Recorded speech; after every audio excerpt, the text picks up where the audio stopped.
Less than 15% of kids have actually had their eyes examined before starting school. It's shocking because 80% of learning is visual, it's through our eyes. So these kids are struggling with misdiagnosed as having behavioral problems, attention problems, when a big component to what's holding them back is a vision-related learning difficulty. So today, we're doing some vision experiments with 4 healthy adult teachers. We want to put them through common conditions that are going to impact their ability to perform normal, everyday vision tasks. Essentially what we're doing is we're doing a little visual experiment. And the reason that it's important to have you guys here as teachers is because you're working with kids every single day. Vision and learning is huge. 80% of our learning comes from our eyes. So we're trying to demonstrate that there are very, very common visual conditions that go undiagnosed and that kids live with in your classrooms every single day, and you may not even know it. Every parent needs to know that this is possible. It's not always obvious. In fact, in many cases, it's not obvious.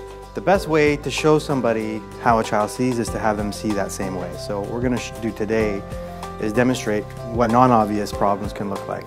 We're actually going to test your distance vision and your near vision. Similar to what a child might experience in a school screening program.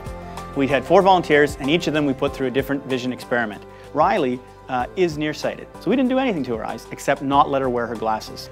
Desiree was experiencing convergence insufficiency. We put prism in front of her eyes to force the eyes to not work as a team, to not be able to look at the page, creating double vision for her.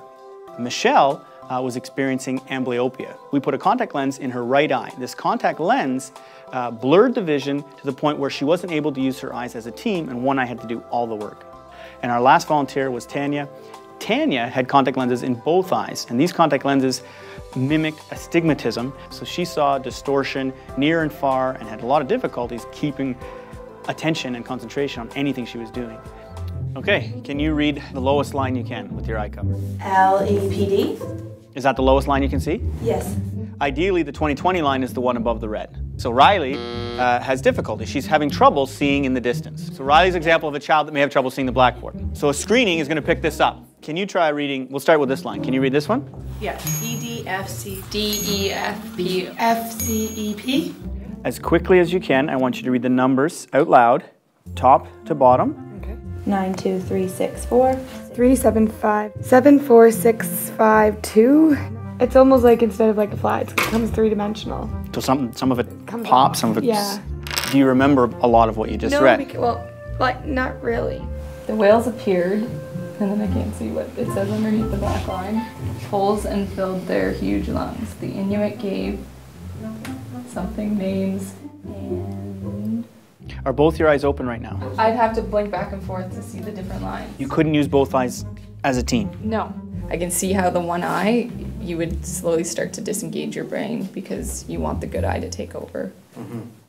Tanya, you seem a little tired. I'm getting annoyed. I just felt like I didn't get a break. Everywhere I looked, things were distorted. So my eyes couldn't rest for a minute unless I closed them or looked at like a flat surface. Like even faces. I'm trying to listen to what you were saying, Chris, and I wasn't there anymore because. So you could have been looking right at me. I was. But you weren't. No.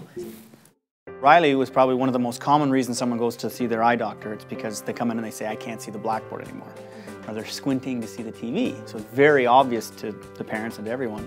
So there would be some sort of intervention here that would happen with Riley in a regular class because she failed that screening test. Yet she outperformed all you guys. It's easier to just go to something that doesn't require so much concentration or it doesn't rely on your eyes so much. It can really affect your esteem, your self-esteem, your ability to want to read, wanting to go to school. You wouldn't want to go to school. You'd rather be out playing on the playground where you don't have to use your eyes under this kind of strain and stress. As much as these are tests, they're mimicking the things that would happen in a classroom on a regular basis and things we're going to ask our students to do to learn. Absolutely, I'd talk to the person next to me or do something else, engage in something different where I could get my confidence back, right? Yeah. Something where I'm like, oh, okay, I can do this just like everybody else, and no one has to know about my eye problem, so I'm just gonna be the kid who, or be the student who just kind of rebels because it gives me more confidence to do that. You use that word rebel probably because it's an instinct. Did you change what you refer to that as now, knowing that they're not actually choosing to do something different? It's almost as if they can't do what was presented before them. Maybe there's something bigger here that I'm not seeing, and that has to be tended to first. In the primary grades, you learn to read, and then in the junior intermediate, you read to learn, right? Yeah. So I'm thinking about these kids who will always be having to focus so much on the word that, yeah, are they getting the content areas? Are they understanding as much as they could be? Because it's still a lot of work for them just to look at the page. You can't do the basics of just looking at the page and reading. You're never going to enjoy reading, ever. And you'll never know why. You'll just label yourself as someone who doesn't like reading. 2020 is important, but there's so many other things that we've interfered with in terms of your skills, your ability to get information, your ability to process that information.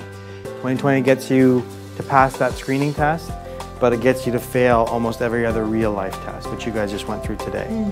We need kids to have their eyes examined by optometrists to look for things that a vision test, vision screening isn't going to pick up.